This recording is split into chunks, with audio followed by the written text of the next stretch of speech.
Ninth class students, today we are doing worksheet number 31. It is based on our text poem Wind. The name of the poet has been given to you at the bottom of the poem by Subramanya Bharati. So, the poet, actually this poem has been translated from Tamil language. So, there won't be rhyming words, rhyming scheme like that in this poem. Subramanya Bharati, the poet, is saying, Wind, come softly. Don't break the shutters of the windows. So in the first two lines we see that the poet is talking to the wind as if one person is talking to another person. Subramania Bharati wind से ऐसे ही बातें कर रहे हैं जैसे एक इंसान दूसरे इंसान से बातें कर रहा हो और कह रहा हो कि आराम से आओ, धीरे से आओ, विंडोज़ के शटर्स मत तोड़ो. तो Subramania Bharati saying the same thing to the wind. Wind, come softly. Don't break the shutters of the windows. Don't scatter the papers. Papers को मत फैलाओ. Don't throw down the books on the shelf. Shelf पर जो books रखी हैं उन्हें नीचे मत गिराओ. There, look what you did. देखो तुमने क्या कर दिया. हम ऐसे ही बच्चों को बोलते ना, देख क्या कर दिया. ऐसे ही विंड से भी सुब्रमण्य भारती बोल रहे हैं, There, look what you did. You threw them all down. तुमने सारी नीचे गिरा दी. क्या नीचे गिरा दी? जो बुक्स थी शेल्फ में रखी हुई. You tore the pages of the book. तुमने गिरा भी दी और बुक्स के पेजेस पे फाड़ दिए. Tore means फाड़ दिए. Tear, tore, torn. ठीक है, फाड़ दिया. You brought rain again. फिर से बारिश ले आए तुम. You are very clever at poking fun at the weaklings. तुम बहुत चालाक हो. जो तुम weaklings यानी जितने भी कमज़ोर लोग हैं तुम उनका बहुत मजाक उड़ाती हो. पोएट ने यहाँ पर हमें एक स्पेशल मैसेज दिया है कि जो विंड है वो सिर्फ कमज़ोर लोगों का ही मजाक उड़ाती है, उनको पोक फन करती है.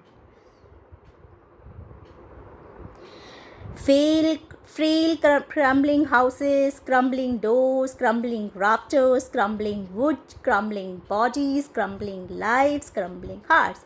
जो भी लड़खड़ाता होगा, क्रम्बलिंग होगा, कमज़ोर होगा, चाहे वो घर हो, दरवाज़ा हो, खिड़की हो, पेड़ हो, हम हो, कुछ भी हो, विंड उसको नहीं रहने देगी, विंड उसको गिरा देगी. अगर हम मजबूती से खड़े हैं तो कितनी ही स्ट्रांग विंड आए वो हमें नहीं गिरा सकती. लेकिन अगर हम कमज़ोर हैं, अगर हम में जान नहीं है तो एक ज़रा सी विंड आकर भी हमें गिरा सकती है. The wind god winnows and crushes them all. The next message that the poet is giving to us कि जो विंड गॉड होते हैं वो विनोइंग करते हैं. विनोइंग क्या होती है?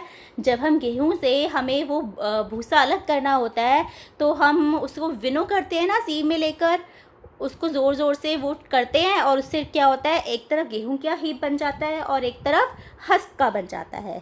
तो यहाँ पर हमारा पोएट वही कह रहा है कि जो विंड गॉड होते हैं वो भी एक तरह का विनोइंग वाला प्रोसेस करते हैं कि जितने भी मजबूत होंगे वो रह जाएंगे और जो भी बेकार चीज़ें हैं जिनमें जान नहीं है, जो अपने आप को संभाल नहीं सकती, that all will be thrown out.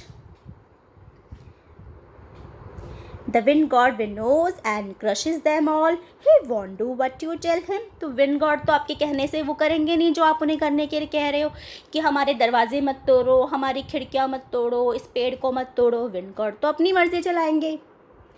तो अब हमें क्या करना है? So come let's build strong homes. इसीलिए चलो हम ही आते हैं और अपने घरों को, अपने होम्स को स्ट्रॉन्ग बनाते हैं ताकि विंड गॉड उनका कुछ भी ना कर पाए. Let's join the doors firmly. अपने दरवाज़ों को कसकर लगाते हैं. Practise to firm the body. अपनी बॉडी को फर्म करना सीखो. इतना स्ट्रॉन्ग बना के रखो, इतना फर्मली खड़े हो कि विंड गॉड चाहे कितनी ही प्रेशर से आए, कितना ही स्ट्रॉन्ग होकर आए, वो हमें नहीं गिरा पाए. Make the heart steadfast. अपने दिल को, अपने हार्ट को भी मजबूत करो. Do this and the wind will be friends with us. अगर हम ऐसा करते हैं तो विंड गॉड या विंड हमारी फ्रेंड हो जाएगी. The wind blows out weak fires. याद रखना कि जो विंड होती है it blows out the weak fires. जो वीक फायर्स है, जो कमज़ोर आगे हैं, सिर्फ विंड उन्हीं को ब्लो करती है, उन्हीं को बुझाती है.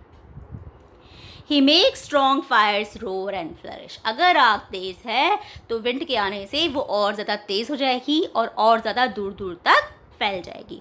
छोटा सा दिया विंड से बुझ जाता है, लेकिन अगर जंगल में आग लगी हो और तेज़ हवा हो तो वो आग पूरे जंगल तक फैल जाती है.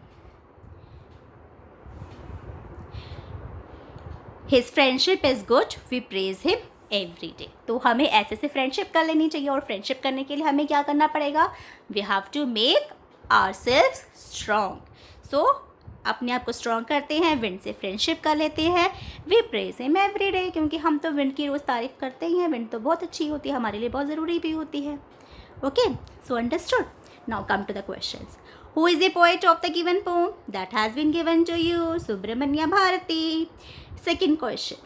The dad scattered the papers and threw down the books on the shelf. वो कौन था जिसने सारे पेपर्स को स्कैटर कर दिया और बुक्स की शेल्फ को नीचे गिरा दिया? बताओ. रेन थी, ब्रीज थी, थीफ आया था, या विंड?